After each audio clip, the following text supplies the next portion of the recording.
Café é sempre uma boa ideia, né? Seja para acordar, para se inspirar, para conversar com um amigo. Além da presença dele no nosso cotidiano, o grão também está presente em todas as artes que a gente imaginar. É só você pensar no audiovisual, nas artes sonoras, nas cênicas, nas artes visuais. O que você pensar, tem alguma coisa do café ali.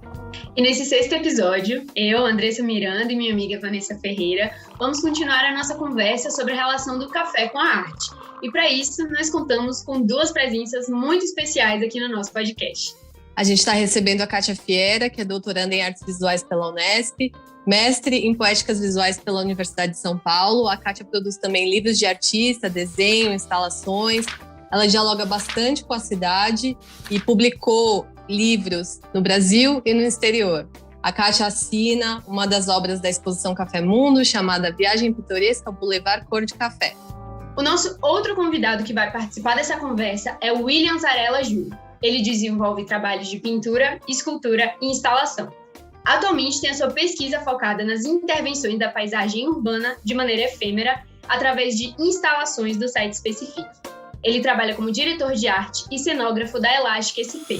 E entre outras várias coisas que ele faz com maestria, ele é artista visual e cenógrafo da exposição Café Mundo.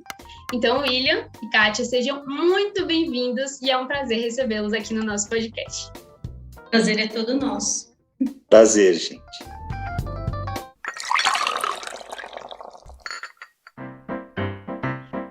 E assim, para a gente começar, a gente precisa dessa pergunta que é essencial, né? Que é como o café está presente na arte e na vida de vocês? Conta pra gente. E aí, quer começar, Júnior? Pode ser você, claro.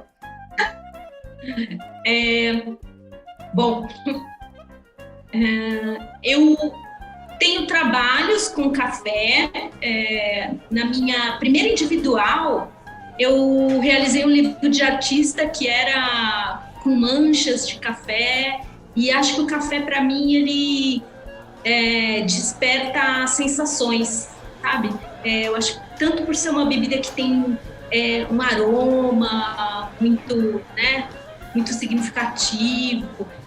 Por exemplo, a minha memória do café é que minha mãe fazia um café que ela adoçava, e isso eu não gostava, era um café muito doce. Inclusive, esse livro que eu fiz foi sobre esse café doce da minha mãe. Então, acho que é isso, assim, mas eu adoro café. Eu preciso de café para despertar. Nossa, eu também. É um combustível, né, para todos nós. Senão eu não saio de casa. O dia sem ele. E você, William, para você, como é essa relação? Eu acho que tem a primeira relação, assim, tem muitas camadas, né? O café é uma coisa cotidiana, né? Uma coisa que é isso, são essas memórias afetivas do café e a vida do paulistano, né? Tem o café, né? Você toma café para tudo, você toma um cafezinho para bater papo, você tá... E aí ele está próximo de qualquer fazer, assim, né? Não só do artístico, mas tem essa camada cotidiana. E para mim, essa minha relação com o café, ela já tem um tempo, assim, de trabalhar com essa temática, né? Há um tempo atrás eu fui convidado pela Marília Bonas, que é a curadora dessa exposição também. Ela era diretora do Museu do Café em Santos. E é um prédio super antigo, um prédio histórico lá no centro, que era a Bolsa do Café. Mas é um edifício público, né? Então, com todas as dificuldades de preservação, então não tinha como fazer uma exposição de longa duração sem antes algumas reformas essenciais no prédio que estão sendo feitas agora. Então, a gente fez, a pedido dela e com a curadoria dela, a gente fez uma exposição de média duração que ainda está em cartaz no Museu do Café em Santos e que, de certa maneira, conta um pouco essa trajetória, né, da tradição cafeicultora brasileira, tendo aquele ponto muito importante ali na cidade de Santos, a Bolsa do Café, onde o café ele sofre a triagem dele, ele tem várias como é que eu posso te dizer, ele tem várias variações de grãos, então tudo isso acontece ali, e eles tinham uma documentação grande e a gente organizou essa exposição. Então, acho que esse meu contato com a temática do café para a exposição, ela vem bastante dali. Fiz outras coisas no Museu do Café, mas que o projeto assinado por mim, assim, eu acho que esse é importante, assim, acho que ele pontua a minha relação com o café e as artes e como esse diálogo ele se dá dentro de uma determinada arquitetura, né? Essa arquitetura pensada para contar uma história, para contar uma trajetória. Então, acho que vem dali, mas está em tudo, né? Café toda hora. Falando em café e arte e arquitetura, pegando um pouco esse gancho, Kátia, você foi bastante impactada pelas cafeterias, né, de Paris, e daí surge o seu trabalho, né, que está na exposição Café Mundo. Queria que você contasse um pouco como nasceu esse trabalho durante a sua residência lá em Paris. Eu fui já para essa residência com um projeto de livro que eu deveria executar, porque além da residência eu havia ganhado um PROAC de livro de artista, então eu tinha que realizar naquele ano, né? Mas foi muito gratificante, assim, e não foi apenas o café de esquina de Paris que me motivou, assim, tem toda a nossa tradição do Debré, né? É óbvio que a viagem pitoresca vem daí, né? Então, um dos meus referenciais era a viagem pitoresca que o Debré fez ao Brasil, e faziam 200 anos dessa viagem, né? Então, eu quis fazer um contraponto, assim, eu falei, agora é a minha vez de fazer a minha viagem pitoresca, né? E só que eu imaginava que eu iria encontrar os migrantes e os afrodescendentes nos cafés, né? E contar essa nova relação dessas pessoas, de todo mundo interagindo. E conforme a residência foi acontecendo, eu fui vendo que não é bem assim, né? Que todas as cidades têm os seus contrastes, né?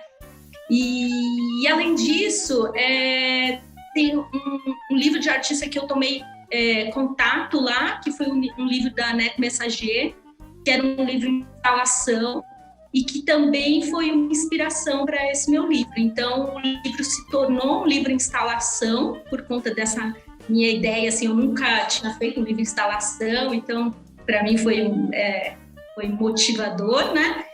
E, além disso, eu achei muito interessante poder construir os meus livros, eles têm essa relação com a arquitetura do livro e a arquitetura mesmo, né?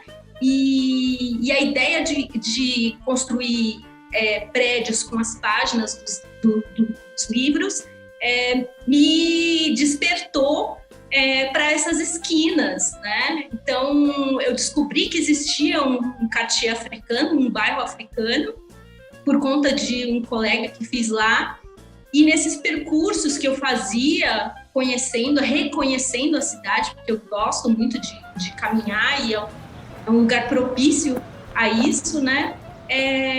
Eu fui descobrindo como seria esse livro, e o interessante foi isso, né?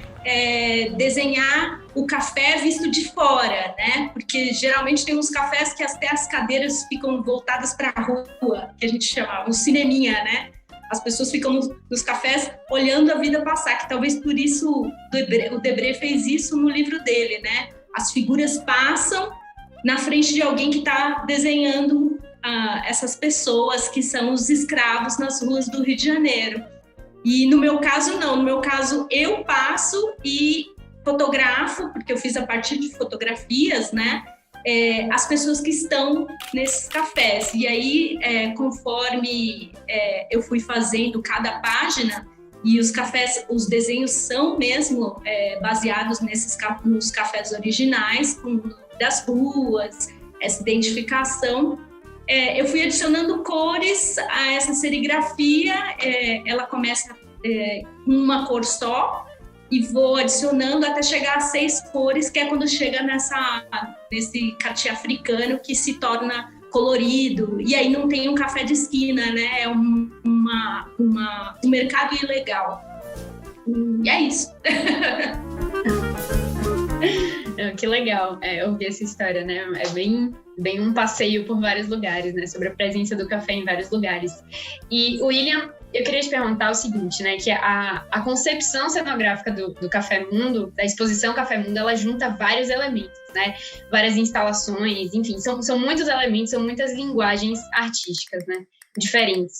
Então, para você, como foi fazer toda essa construção cenográfica da exposição? Então, você tem razão, tem várias, e eu acho que o primeiro exercício foi como a gente... Porque é uma curadoria muito ampla, né? Ela passa desde desses assuntos mais básicos do café, né? Essa relação com o ferramental, né? Com a coisa mais rústica do plantio, e ela vai se desenvolvendo nesse sentido, por um lado, pelo lado da funcionalidade do café, pelos vários sotaques do café, e nesse intuito foi que a gente caminhou, assim, tentou inserir todo esse conjunto de obras que compõem a exposição, para além da cenografia, para além dessa coisa mais tátil que a gente tem com as telas e tudo, joguinho, inserir esse conjunto de trabalhos que também são bem... eles têm linguagens múltiplas, eles falam de assuntos muito variados a respeito do café, né? Se a gente tem as fotos do Armínio Kaiser, que contam visualmente como era esse café cultivado no Brasil da década de 40, 50, até chegar nesse trabalho, por exemplo, da Kátia, que já eu acho que uma tradução muito mais poética da relação do homem com o café, já num outro nível de entendimento, né? O café como uma espécie de veículo para a poesia, né? Então, foi isso, foi montar um pouco esse quebra-cabeça, né? A gente tem uma área bem ampla inicial da exposição, então, primeiro de tudo, foi ser uma arquitetura bem permeável, assim, que de maneira... a primeira entrada lá no salão você já conseguisse ter a dimensão toda da onde você ia percorrer, né? Então, um percurso fluido. E aí, no fundo do salão, a gente criou 3 espaços distintos, um deles para abrigar mesmo, como se fosse uma meta-exposição dentro daquele ambiente, com pintura, onde está o trabalho da Kátia, onde a gente está tendo uma linha mais cronológica, alguns outros artistas mais históricos. A gente tem uma sala central, onde a gente tem a performance que a Raquel Fayad vai fazer, e a gente tem uma última sala do lado direito, que é uma sala de projeção mesmo, um videomapping gigante, com uma colagem do José Sampaio, que está fazendo toda essa direção de arte gráfica da exposição, junto com a Amanda. Então foi isso, foi tentar incorporar uma parte desses artistas no miolo central da exposição, porque a gente entendeu que eles dialogam mais com essa dinâmica, e também preservar um pouco mais de privacidade, para que as pessoas pudessem também ter um contato mais íntimo com algumas obras que de fato necessitam, que são essas que vão para o caminho mais poético, um caminho mais subjetivo. Então a gente pensou um pouco desse jeito. E William, você é artista também, né? Queria saber um pouco como começou sua trajetória na cenografia. Então, começou por um jeito, assim, veio para mim. Foi quando eu estava na FAAP, eu fiz FAAP numa situação até... Eu já tinha filho, eu já era casado, eu estava no meu primeiro casamento, então foi uma Você já tinha feito faculdade? Não, eu tive filho novo mesmo. E aí, nessa mudança de vida, porque eu vinha de um caminho que não tenho artista na família, nada, mas aí chegou um momento que foi quando eu optei por fazer FAAP e tive que dar uma mudança radical e já com filho, com essa história toda. E quando eu estava na FAAP, eu fui convidado para trabalhar na produção de uma peça e no teatro da FAAP, uma cenografia gigantesca, assim, foi meu primeiro trabalho em cenografia, que foi a peça Salomé, estrelada pela Cristiane Torlone, com a direção do José Possi Neto e a cenografia era do Felipe Crescem. E ali eu passei 15 dias trabalhando, era um período de carnaval, assim, aquela loucura de produção de cenografia. E aí um conhecido me chamou, que depois acabou virando um grande amigo, um mentor para mim na cenografia.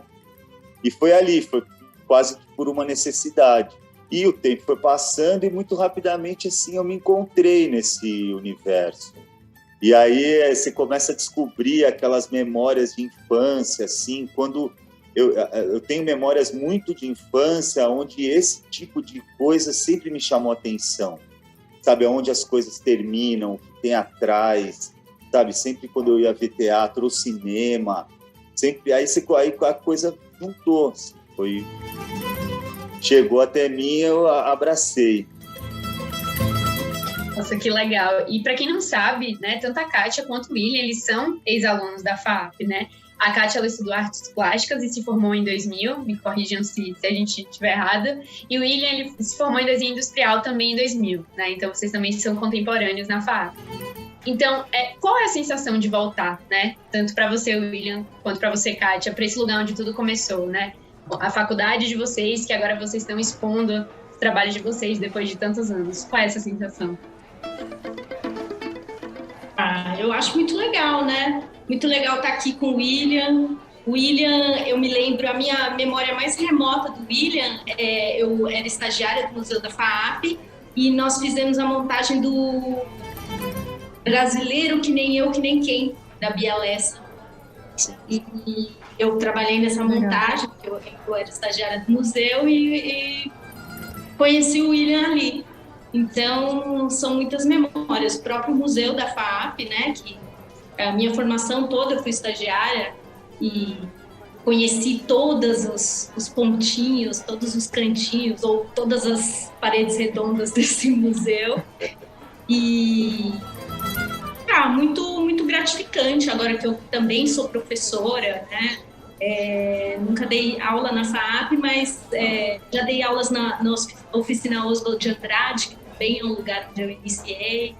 Então, eu acho é um local onde eu não imaginei que eu chegaria. E a gente pensa assim, né, que é meio inatingível. De repente, a gente está aqui, assim, muito bacana.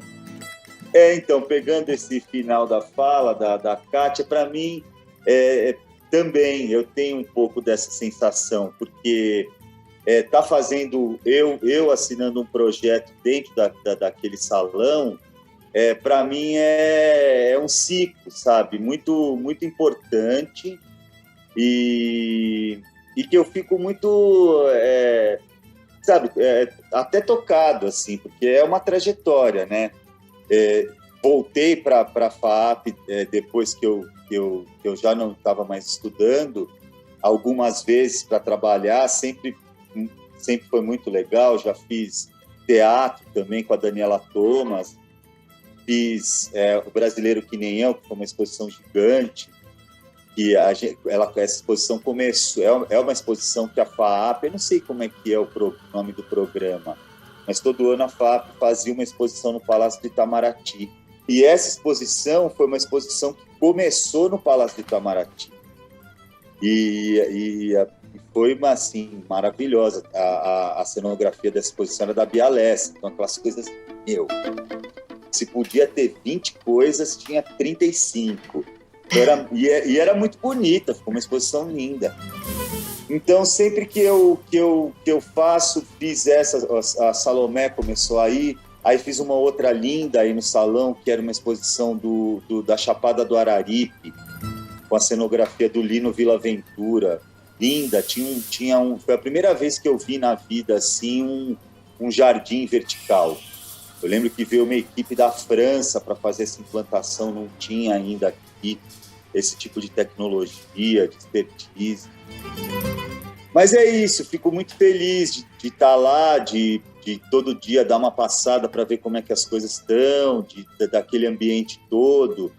É uma FAAP muito diferente daquela que eu comecei, acho que a Kátia também. Não tinha muro, né? A gente acompanhou aquela reforma toda como estudante, né? Toda aquela transformação que sofreu. Então é isso, é um lugar de muito afeto, né? As oficinas da FAAP também foi onde eu comecei com o fazer, né? Eu usei muito as oficinas da FAAP. Então, para mim, sempre é uma alegria estar aqui. Me sinto muito bem, assim. Sinto feliz. E falando em memórias, né? Queria resgatar um pouco as suas memórias, Kátia, em Paris, né, no momento do desenvolvimento desse livro. O que ainda é bastante presente ou que te marcou muito dessa época? Tudo, né? Música, a música que eu ouvi bastante. Por exemplo, o título também... O que você ouvia?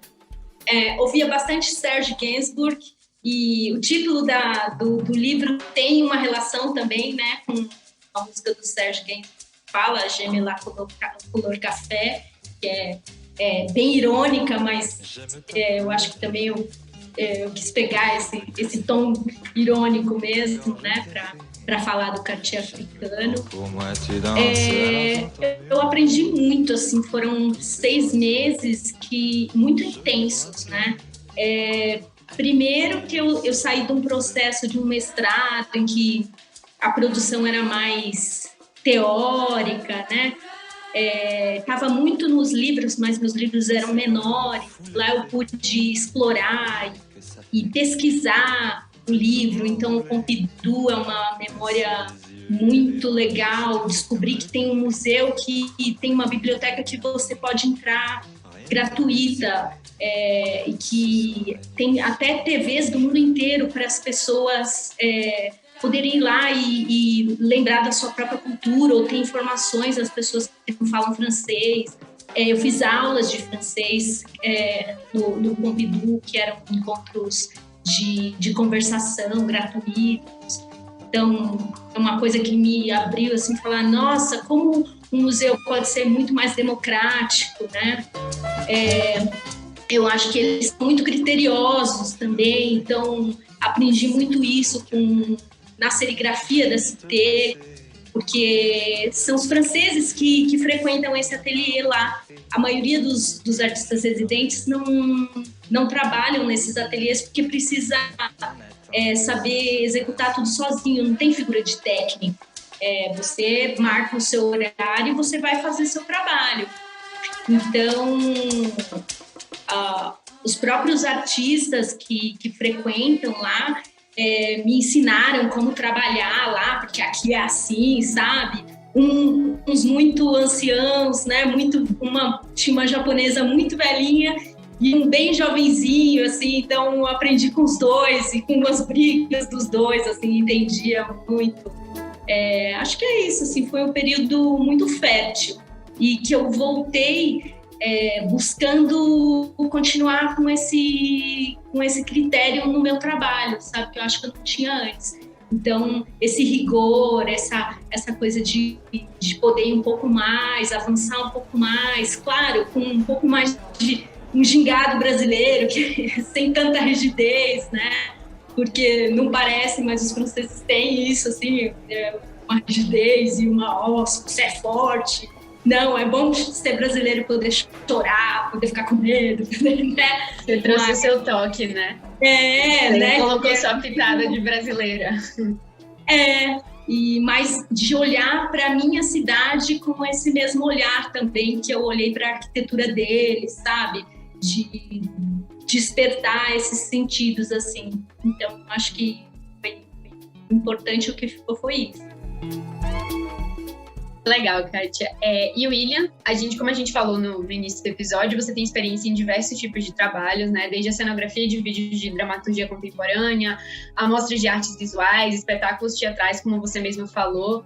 E assim, para você, qual a principal diferença desses tipos de trabalho para o que você fez agora na exposição do Café Mundo? Muita diferença, na verdade. Cada linguagem tem a sua necessidade, a sua, vamos dizer, a sua regra, né? E uma exposição, né, que é o que eu mais faço, assim, é o universo onde eu mais atuo, ela tem aquela coisa que é até paradoxal para os tempos que a gente está vivendo, mas ela tem a presença da pessoa inserida na cenografia, né? O teatro, você tem o teatro lá, a cenografia lá e o espectador aqui, na maioria das vezes, né? Mas a exposição está tudo no alcance da tua mão. Então, desde do pensamento espacial até todo tipo de acabamento, né? Que a pessoa está ali, ela está olhando, se a parede está rachada, ela vai ver se ela percebe uma quebra muito abrupta de arquitetura que não ajuda em nada para determinado roteiro, para determinado entendimento da obra, ela também vai perceber. Então, eu acho que cada um desses lugares, eles têm as suas próprias necessidades, né? Uma exposição é um lugar quase... É isso, né? Muita gente já discutiu, tem livros e tudo, mas de fato é isso, é quase lugar comum, você quase é uma mágica, né? Você entrou num outro universo onde tudo pode acontecer. Então, eu acho que isso é o olhar principal para pensar numa expografia, né? Que é a cenografia para exposições. E é muito interessante, né? Porque você trabalha bastante nesse jogo de colaboração com outros artistas, né? Você trabalhou com a Marina Abramovic, Robert Wilson. Eu queria saber um pouco como é esse jogo de você colocar o seu olhar junto com esses outros artistas. Sim, faço isso bastante. Foi uma coisa que eu de certa maneira, comecei a praticar na Bienal. Eu trabalhei em muitas e muitas bienais. E que é um trabalho, é um ofício que eu aprendi a desenvolver. E é sempre esse limite, né? Essa delicadeza de saber até onde você pode ir ou você deve ir, até onde que tem que haver a contenção, tentar entender o universo do artista. É uma coisa muito bonita, assim, na verdade. Não vou dizer que é um desapego, porque seria uma bobagem falar isso, porque de fato também não é. Mas é isso, você está do lado do artista, entender a obra, saber a contribuição que você pode dar e com o tempo também entender o lugar onde você não deve nunca estar, né? Então são coisas, é uma coisa um pouco oriental, assim, nesse aspecto, né? A gente estreou agora, eu estou fazendo agora um trabalho um pouco parecido com o Nuno Ramos. Ele está fazendo uma série de trabalhos chamada A Extinção é para Sempre.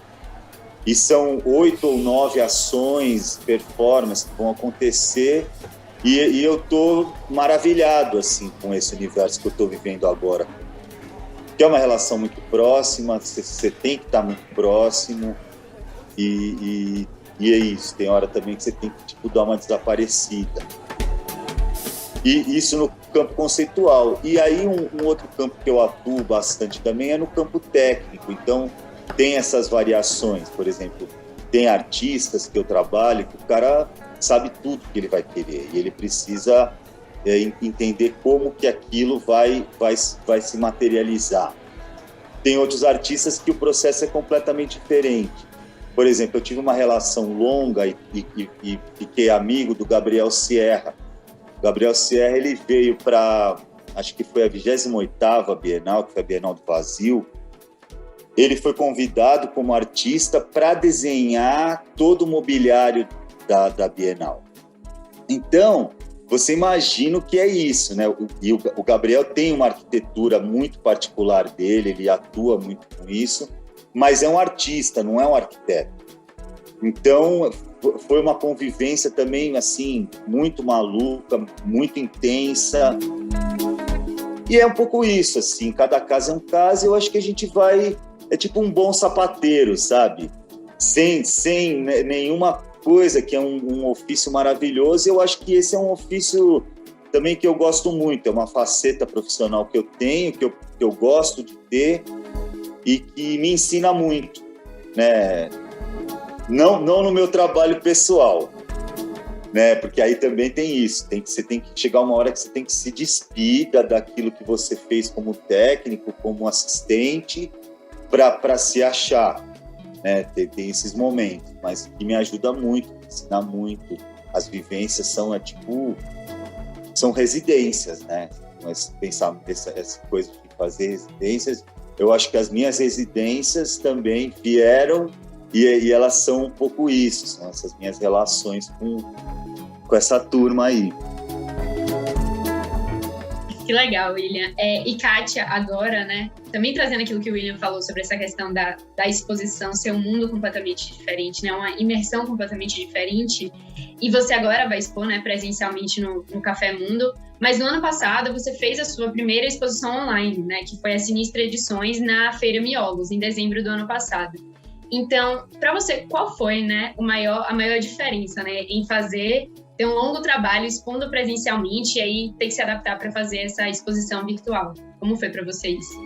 Na verdade, eu acho que você está certa em falar que a feira foi uma exposição, porque eu encaro a minha participação nessas feiras de publicação, né, que é o que eu participei, como uma exposição mesmo, que é ali que eu mostro o meu trabalho mais difundido, que é esse trabalho de publicação.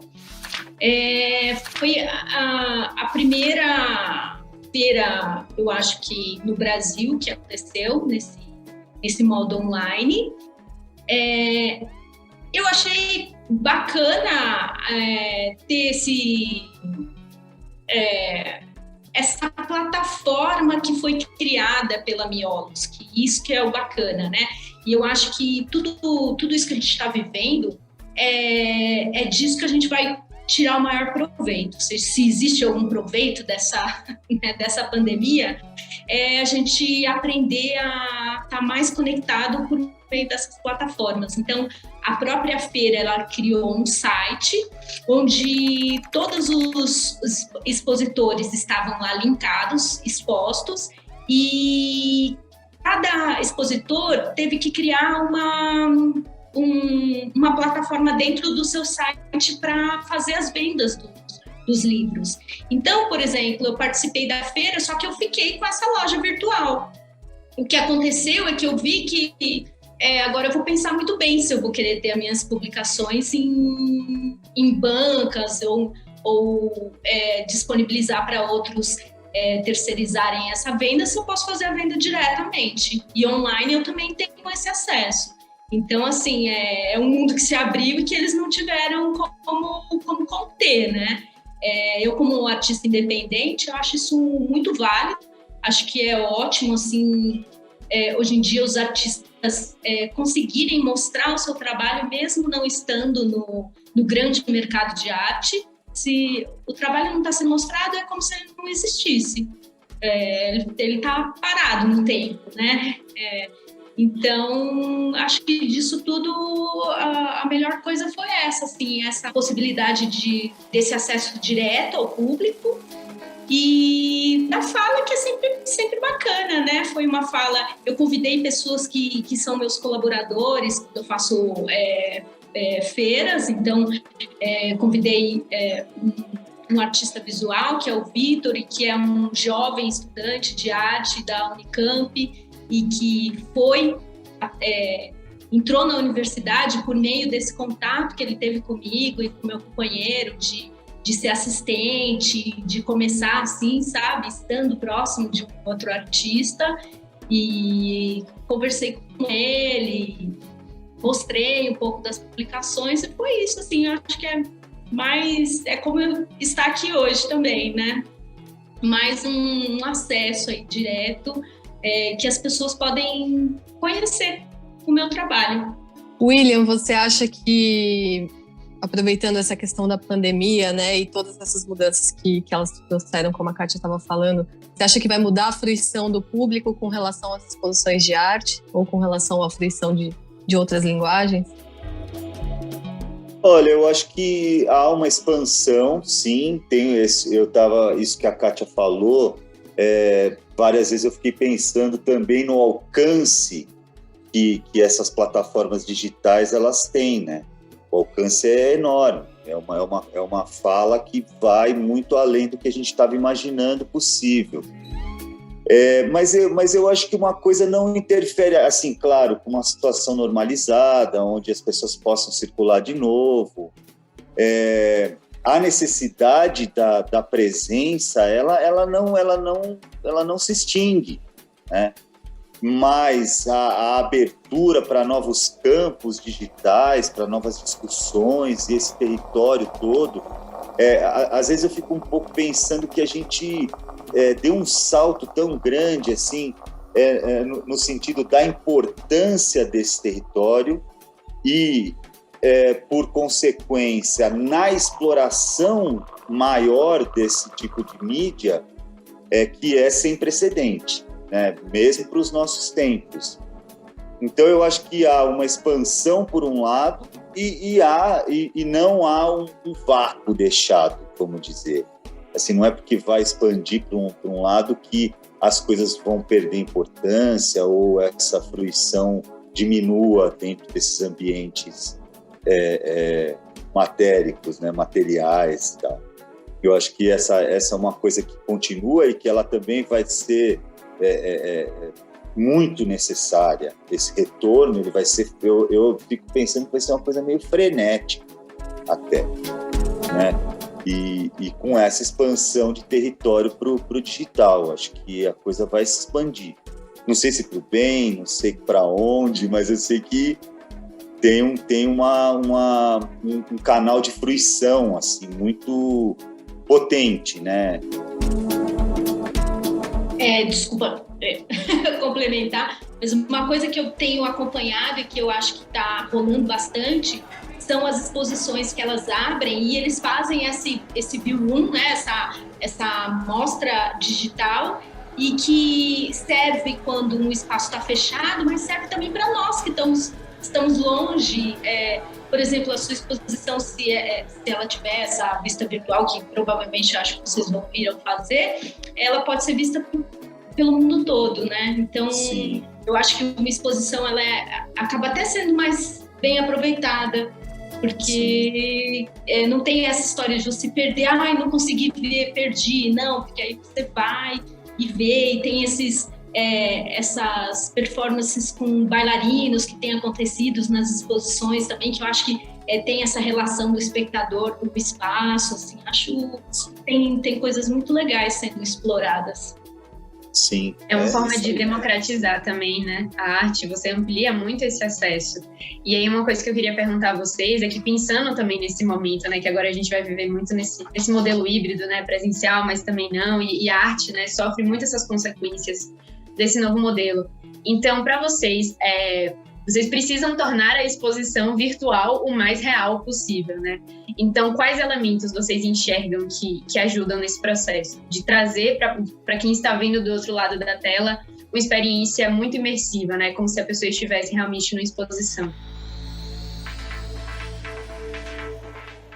Quer falar, Kátia?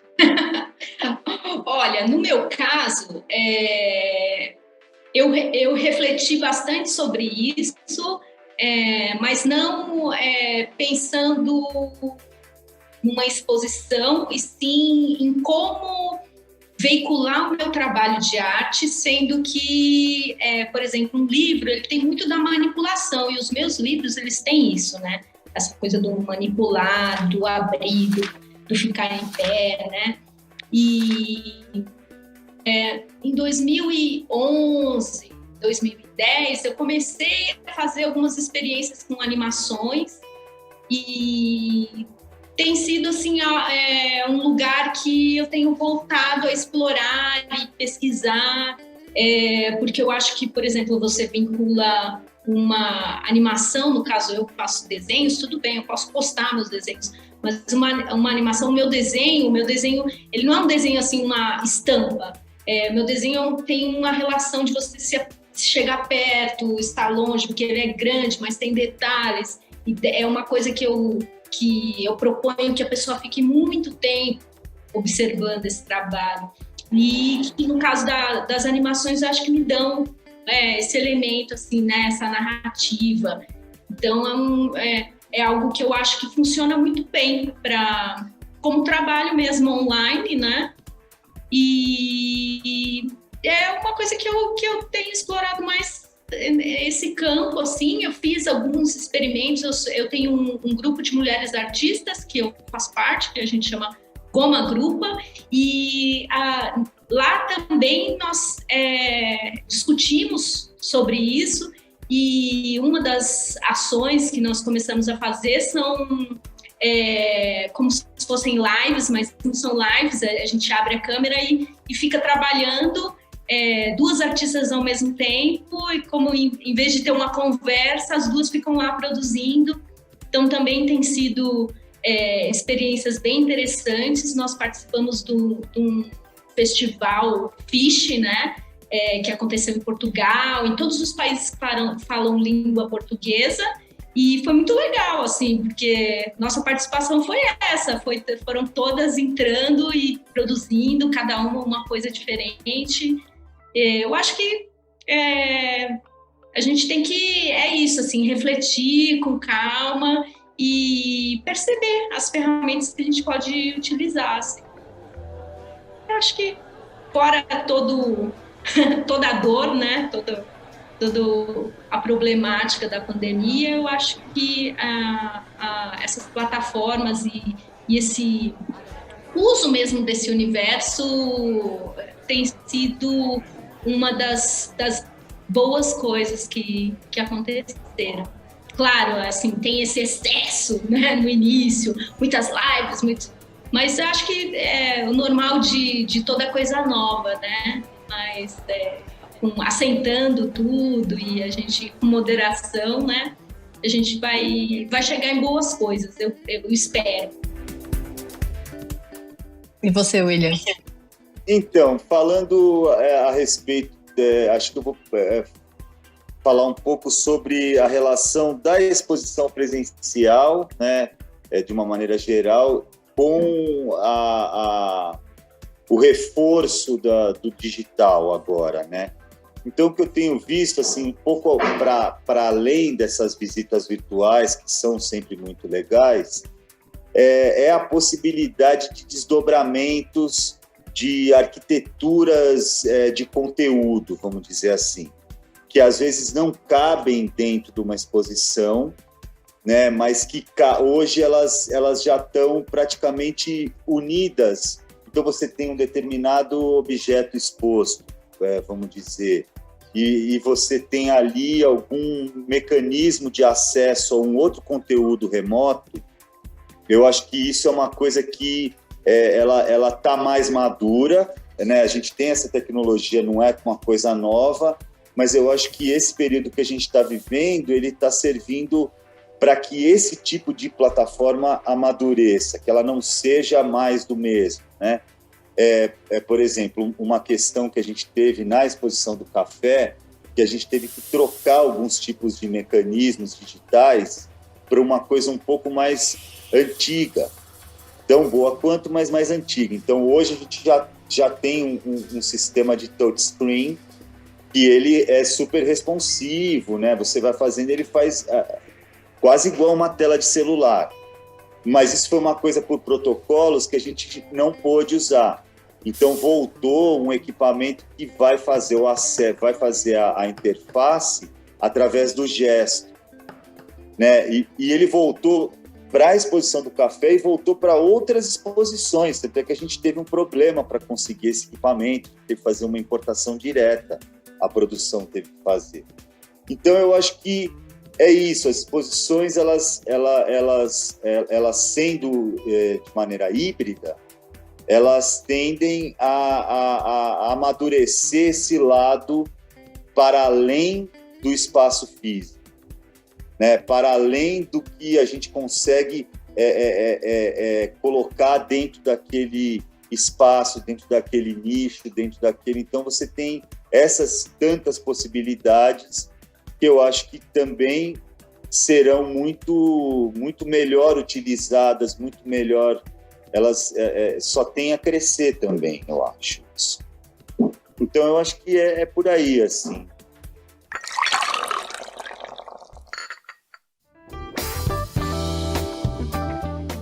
Pessoal, como a gente falou no início do episódio, nosso tempo é curto, a gente tinha muitas perguntas ainda para fazer, o papo foi maravilhoso com vocês, a gente queria muito agradecer a presença de vocês aqui no podcast do Café Mundo. Muito obrigada, Kátia, muito obrigada, William, por terem topado, né, entrar nesse bate-papo com a gente. E esse foi o 6º episódio da série sobre a exposição Café Mundo, realizada por meio da Lei de Incentivo à Cultura, que está em cartaz aqui no MAB-FAAP, de 21 de julho a 19 de setembro. E lembrando que você pode conhecer mais acessando o site www.cafemundoexpo.com.br e, claro, agendando a sua visita aqui no MAB-FAAP. Essa edição teve a apresentação de Andressa Miranda e Vanessa Ferreira. Produção de Bárbara Souza, Rogério Afonso, Vitor Live, Sérgio Mou, Thaís Belani e Andressa Miranda. Gravação de Paola Palermo, Pietra Nini, Bárbara Souza e Letícia Gossain. Sonoplastia de Micael Roira. Edição Rogério Afonso, Léo Fernandes. E supervisão de Alziro Toninho. No próximo episódio, a gente vai falar sobre o café no mundo das artes com os artistas Cassiano Reis e José Sampaio. Até lá! Até lá, pessoal. Esperamos vocês no próximo episódio.